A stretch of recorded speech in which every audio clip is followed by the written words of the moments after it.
Assalamu alaikum and hi friends, welcome to my kitchen by Fasa. எல்லாரும் நலமா இருப்பீங்கன்னு நினைக்கிறேன். இன்னொரு வீடியோவில் எல்லாரையும் சந்திக்கிறதுல சந்தோஷம். ஹஜ் பெருனா கிட்டவே வருது. அப்போ கொஞ்சம் ட்ரெடிஷ்னல் ஸ்வீட்ஸை எப்படி லேசாக வீட்டிலே செய்கிறேன்னு உங்களோட ஷேர் பண்ணுவோம் அப்படின்னு நினச்சேன். அந்த வீடியோ தான் இது. இப்போ இந்த வீடியோ எப்படி இருக்குதுன்னு பார்ப்போம்.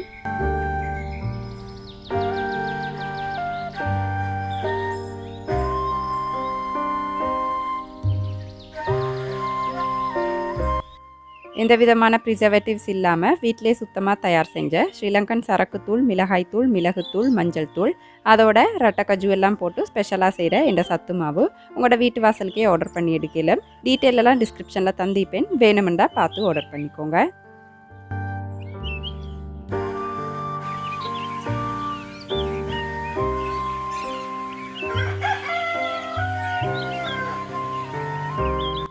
முதலாவதே எங்களோட ஒரு ஸ்பெஷல் இந்த கொக்கீஸ் எப்படி செய்கிறேன்னு பார்ப்போம். நான் இன்றைக்கி இந்த கொக்கீஸ் செய்கிறதுக்கு இடியாப்பமாக தான் எடுத்துக்கிறேன், கடையிலேருந்து வாங்கினது.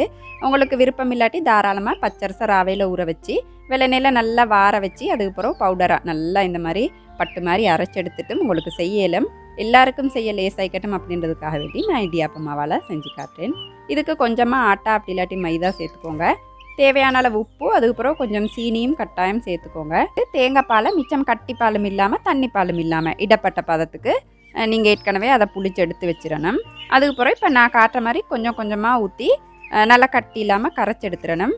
அப்படியே முட்டையை ஒரு முட்டையை எடுத்து நல்லா பீட் பண்ணி அதில் பாதி தான் நீங்கள் சேர்த்துக்கணும், முழு முட்டையும் சேர்க்க வேணும். ஏண்டா நிறைய முட்டை சேர்த்தோம் அப்படின்டா அவசரமாகவே கொக்கீஸ் இலகி போய்த்திரும். அந்த அச்சில் இந்த கலர்றதுக்காக வேண்டிதான் நாங்கள் லேசாக கொஞ்சம் முட்டை சேர்க்கணும். அதோட கலருக்கு தேவையான அளவு கொஞ்சம் மஞ்சளும் சேர்த்துக்கோங்க. சேர்த்து இப்போ நான் காட்டுற இந்த கன்சிஸ்டன்சிக்கு உங்களுக்கு கரைச்சி எடுத்துக்கலும். இந்த கொக்கீஸ் பேட்டர் மிச்சம் தடிப்பமாகவும் மீக்கப்படாது, அதே நேரம் மிச்சம் மெல்லிசாவும் மீக்கப்படாது. நீங்கள் ஒரு வேளை தண்ணியாக கரைச்சிட்டிங்க அப்படின்னா பரவாயில்ல, கொஞ்சம் மைதா அப்படி இல்லாட்டி ஆட்டமாக கொஞ்சம் சேர்த்து அந்த பேட்டர் கன்சிஸ்டன்சியை அட்ஜஸ்ட் பண்ணிக்கோங்க. கொக்கீஸ் செய்ய முன்னுக்கு அச்சை எப்போவுமே முந்தினண்டு நைட்டுக்கு எண்ணெயை லேசாக சூடாக்கிட்டு அதிலே அப்படியே ஊற வச்சு வச்சிடணும். அப்போ தான் கொக்கீஸ் நல்லா அச்சிலேருந்து கலண்டு வரும். எப்போவுமே நீங்கள் பேட்டர் கரைச்சதுக்கு அப்புறம் ஃபுல் பேட்டர்லையும் அச்சை போட்டுறாமல் வேறைய ஒரு பாத்திரத்தில் கொஞ்சம் இப்படி மாக்கலவை எடுத்து அதில் அச்சை லேசாக சூடாக்கிட்டு இப்போ நான் காட்டுற மாதிரி உங்களுக்கு கொக்கீஸ் பொரிச்சிக்கலாம். இந்த அச்சு கட்டாயமாக அளவாக சூடாகிக்கணும். அப்போ நீங்கள் பேட்டரில் அப்படி அச்சை வைக்கக்கல சுஸ்ஸுண்டு ஒரு லேசான சத்தம் வரணும். அப்போ தான் உங்களோட கொக்கீஸ் நல்லா வரும். கொக்கீஸ் உங்களுக்கு 2 முறையில் செஞ்சுக்கலாம். இப்போ நான் காட்டுற மாதிரி அச்சிலே லேசாக முருக வச்சுட்டு நல்ல ஒரு கூரான குச்சி வச்சு இப்படி கலட்டி விடையில அப்போ அந்த ஷேப்பெல்லாம் நல்லா அழகாய்க்கும். அடுத்த கொக்கீஸ் செய்ய முன்னுக்கு அச்சை கொஞ்சம் நேரம் இப்படி சூடாக்கிட்டு லேசாக சூடாக்கிட்டு தான் நீங்கள் பேட்டரில் நனைச்சி இப்படி செஞ்சுக்கணும். 2வது முறையில் நீங்கள் அச்சிலேருந்து இப்படி கலட்டி விட்டுறணும். கலட்டி விட்டுட்டு அச்சை லேசாக இப்படி மேலால் வச்சு அந்த ஷேப் மாறிடாமல் அதை பொரிச்செடுக்கணும். ஏண்டா சில நேரம் அப்படியே விட்டுட்டிங்கண்டா கொக்கீஸ் விரிஞ்ச மாதிரி வந்துடும். அதை சுற்றி அந்த அச்சாலே ப்ரெஷர் கொடுத்து அந்த ஷேப்பை நாங்கள் ஒழுங்காக செஞ்சு எடுத்துடணும். எங்களோட சைட்லலாம் கொக்கீஸுக்கு நாங்கள் சர்வ் பண்ண போக்கலை சீனியால் பானி காய்ச்சி மேலால் அரிசிமா வறுத்ததை அப்படி தூவி கொடுப்போம். அது ஸ்பெஷல் ஐட்டம். அப்போ அதை தான் உங்களுக்கு இன்றைக்கி செஞ்சு காட்டுவோம் அப்படின்னு நினச்சேன். இந்த சீனி பானி ரெசிபி நான் இந்த வீடியோவில் ஷேர் பண்ணிக்கிற சுட்டி நான் இந்த இடத்துல இதை ஷேர் பண்ணல. சீனி பானி காய்ச்சலும் அப்படி இல்லாட்டி கித்தூள், தென்னம்பானி எது இருந்தாலும் இப்படி சூடாக்கிட்டு உங்களுக்கு கொஞ்சம் இறுக்கமாக காய்ச்சி எடுக்கலாம். கொக்கீஸுக்கு தூவுற அந்த மாக்கு சாடவாக எண்ணெய் ஊற்றிட்டு வெங்காயம் கருவேப்பிலையை லேசாக வதக்கிட்டு அதிலே கொஞ்சம் நச்சீரகத்தை போட்டு நல்லா கலர் வாரத்துக்கு இப்படி பொரிய விட்ட பிறகு கொஞ்சம் அரிசிமா சேர்த்து நல்ல ஒரு கோல்டன் ப்ரௌன் கலர் வர வரைக்கும் வறுத்துக்கணும். இடையில நான் கொஞ்சம் எள்ளு சேர்த்திக்கிறேன், டேஸ்ட் ஆகிக்கட்டும் அப்படின்றதுக்காக வேண்டி. மா நல்லா இப்படி கலர் மாறினதுக்கு பிறகு இதை எடுத்து வச்சிடலும்.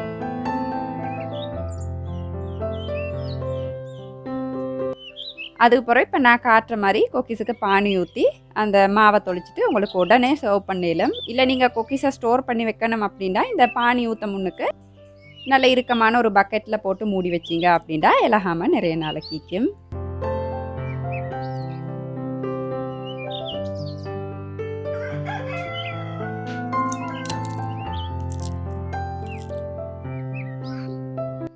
அதுக்கப்புறம் லேசாக செய்யக்கூடிய இந்த தேங்காய் பணியாரம் எப்படி செய்கிற அப்படின்னு பார்ப்போம். இது உண்மையிலே எங்களோட ஏரியா பணியாரம் இல்லை, நாங்கள் வேறு மாதிரி செய்வோம். அது கட்டாயம் நீங்கள் அரைச்சி தான் செய்யணும், லேஸ் ஆயிக்கட்டும் அப்படின்றதுக்காக தான் நான் லேசான ஒரு பணியாரம் ரெசிபி ஷேர் பண்ணுறேன். முதலாவதாக சீனியை வந்துட்டு நல்லா இப்படி கலர் வரத்துக்கு கருக்கிட்டு அதில் லேசாக சுடு தண்ணி கொஞ்சம் கொஞ்சமாக சேர்த்து இந்த மாதிரி நல்லா கலந்து எடுத்துக்கணும். அதுக்கப்புறம் தேவையான அளவு சீனி சேர்த்துக்கோங்க. நான் இது தேங்காய் சுண்டுறதுக்கு தான் ரெசிபி சொல்லிட்டிருக்கிறேன். சீனி நல்லா கரைஞ்சதுக்கு அப்புறம் லேசாக உப்பும் சேர்த்துக்கோங்க.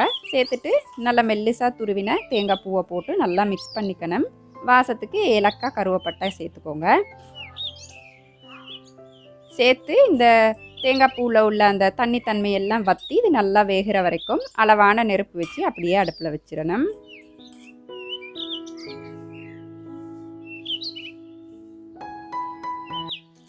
இடையில நான் கொஞ்சம் மெல்லும் சேர்த்திக்கிறேன். அப்போ நல்லா டேஸ்ட் ஆயிக்கும் தேங்காய் பூ சுண்டல், அதுக்காக வேண்டி. இப்போ இப்படி நல்லா வத்தினத்துக்கு பிறகு அடுப்பு ஆஃப் பண்ணி இதை அப்படியே எடுத்து வச்சுருவோம்.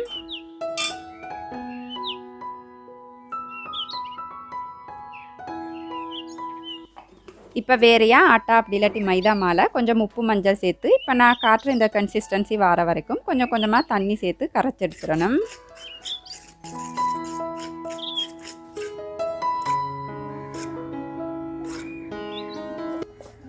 ஏற்கனவே செஞ்சு வச்ச தேங்காய் சுண்டல்லையும் ஆட்டா அப்படி இல்லாட்டி மைதாமா கொஞ்சம் தூவி இப்படி இருக்கமா இந்த புட்டு பிடிக்கிற அளவுக்கு இப்படி இருக்கமா நல்லா மிக்ஸ் பண்ணி எடுத்துகிட்டு இப்போ நான் காட்டுற மாதிரி உங்களுக்கு தேவையான சைஸில் இந்த உருண்டை செஞ்சுக்கலாம்.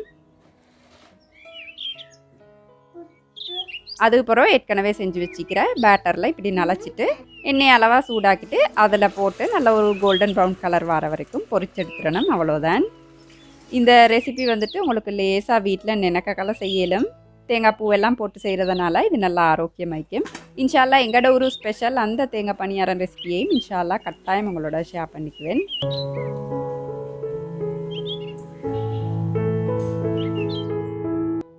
வீட்டில் உள்ளவங்களுக்கு விதவிதமாக சமைச்சு கொடுக்கணும் அப்படின்னு ஆசைப்படுறவங்களாம் நீங்கள் இருந்தால் 30 டிஷ்ஷஸ் வந்துட்டு குறைந்த கட்டணத்தில் உங்களுக்கு வீட்டில் இருந்துகிட்டே படிக்கலாம். ஹஜ் பெருநாளை முன்னிட்டு ஆஃபர் ப்ரைஸில் வந்துட்டு இவங்க இந்த கோர்ஸை ப்ரொவைட் பண்ணுறாங்க. உங்களுக்கான சீட்டுகளுக்கு நீங்கள் முந்திக்க கீழே வாட்ஸ்அப்பில் இவங்களோட டீட்டெயில் லிங்க் தந்திப்பேன். அப்போ அதில் போய்ட்டு உங்களுக்கு ஜாயின் ஆகிக்கலாம். இப்போ எங்கடூர் ஸ்பெஷல் இந்த சீனி புட்டு எப்படி செய்கிறேன்னு பார்ப்போம். இதுக்கு வந்துட்டு முதலாவது தான் நாங்கள் அரிசி மாவை நல்லா வறுத்து எடுத்துடணும். அதுக்கு கொஞ்சம் எண்ணெயில் வெங்காயம் கருவேப்பிலை போட்டு லேசாக வதங்கி வரக்கலை நச்சீரகம் விதைகளையும் சேர்த்து நல்ல ஒரு கோல்டன் ப்ரௌன் கலர் வர வரைக்கும் வதக்கிக்கணும்.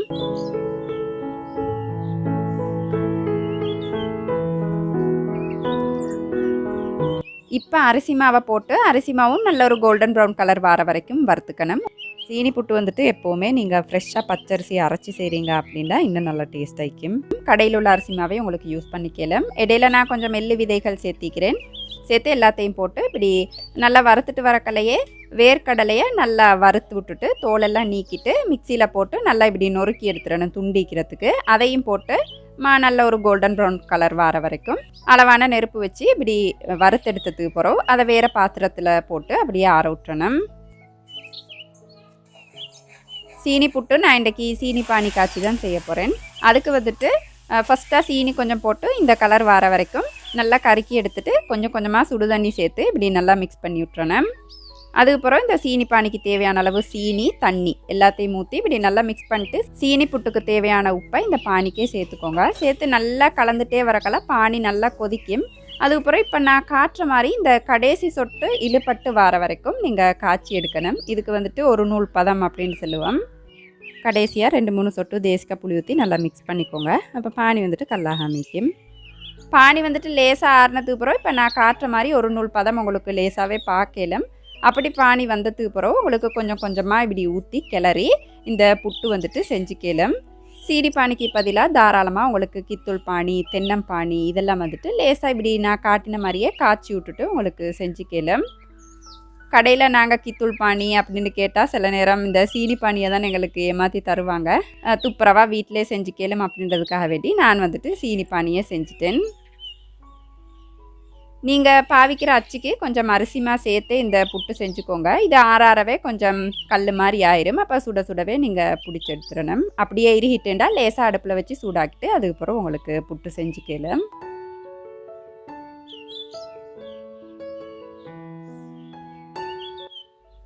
அதுக்கப்புறம் இன்றைக்கி லேசாக செய்யக்கூடிய ஒரு அரிசிமா முறுக்கு ரெசிபி உங்களோட ஷேர் பண்ணிக்க போகிறேன். இதுக்கு வந்து நான் தோட்டத்திலே உள்ள இந்த ஈரக்கொச்சிக்காய் கொஞ்சம் இப்படி நல்லா தட்டிட்டு சேர்த்துக்க போகிறேன். உங்களுக்கு இதுக்கு ஈரக்கொச்சிக்காய், பச்சை கொச்சிக்காய், இல்லாட்டி கொச்சிக்காய் தூள், கட்டர் தூள் எது வேணும்னாலும் பயன்படுத்திக்கலாம். மிக்சியில் அரைச்சிட்டு போடலும், அப்படி இல்லாட்டி அம்மியில் வச்சு நல்லா அரைச்சிட்டு கூட சேர்க்கலாம். தேங்காய் பாலை வந்துட்டு மிச்சம் கட்டியும் இல்லாமல் தண்ணியும் இல்லாமல் இப்போ நான் காட்டுற இந்த பதத்துக்கு புளிஞ்சு எடுத்துட்டு கொஞ்சம் மஞ்சள் போட்டு அடுப்பில் நல்லா காய்ச்சி வச்சுருங்க. நான் இன்றைக்கி வீட்டிலே செஞ்ச அரிசிமா அதோட கடை அரிசிமா ரெண்டும் கொஞ்சம் ஹாஃப் மாதிரி கலந்துக்கிறேன். உங்கள்கிட்ட வீட்டில் செஞ்ச அரிசிமா இல்லாட்டி தாராளமாக கடை அரிசிமா மட்டும் பயன்படுத்தி இதை செஞ்சுக்கலாம். முட்டை உடைச்சி நல்லா பீட் பண்ணிவிட்டு அதில் அரைவாசி சேர்த்துக்கோங்க. எல்லாத்தையும் சேர்க்க வேணும். தேவையான அளவு உப்பும் அதுக்கப்புறம் இடித்து வச்ச ஈரக்கொச்சிக்காய், பச்சை கொச்சிக்காய் எது இருந்தாலும் சேர்த்துக்கலாம்.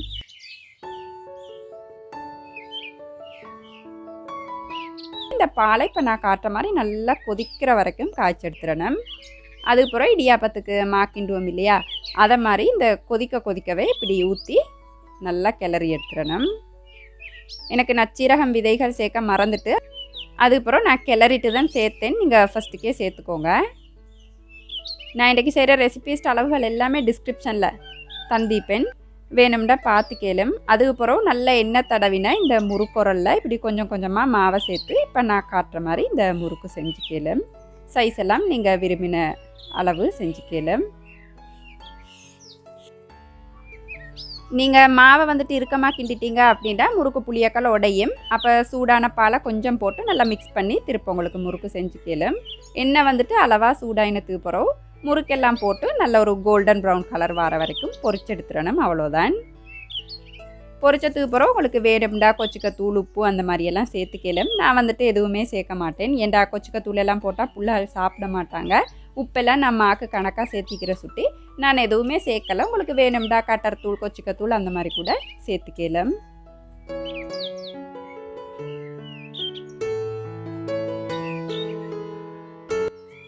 இதையும் வந்துட்டு நல்லா காற்று புகாத பக்கெட்டில் அடைச்சி வச்சிங்க அப்படின்னா நிறைய நாளைக்கு கிறிஸ்பியாக டேஸ்ட் ஆகிக்கும். இன்ஷால்லா ஏலும் அப்படின்னா பெருநாளைக்கு இப்போ நான் காட்டின ரெசிபீஸில் உண்டையாவது ட்ரை பண்ணி பாருங்கள்.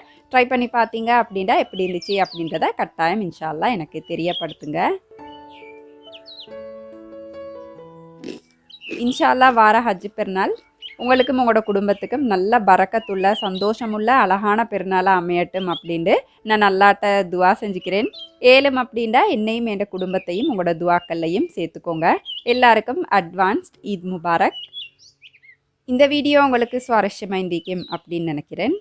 அளவாக சாப்பிடுங்க, இந்த அளவில் ஆரோக்கியத்தை அதிகமாக சேர்த்துருங்க. வாழ்க வளமுடன். தேங்க்ஸ் ஃபார் வாட்சிங்.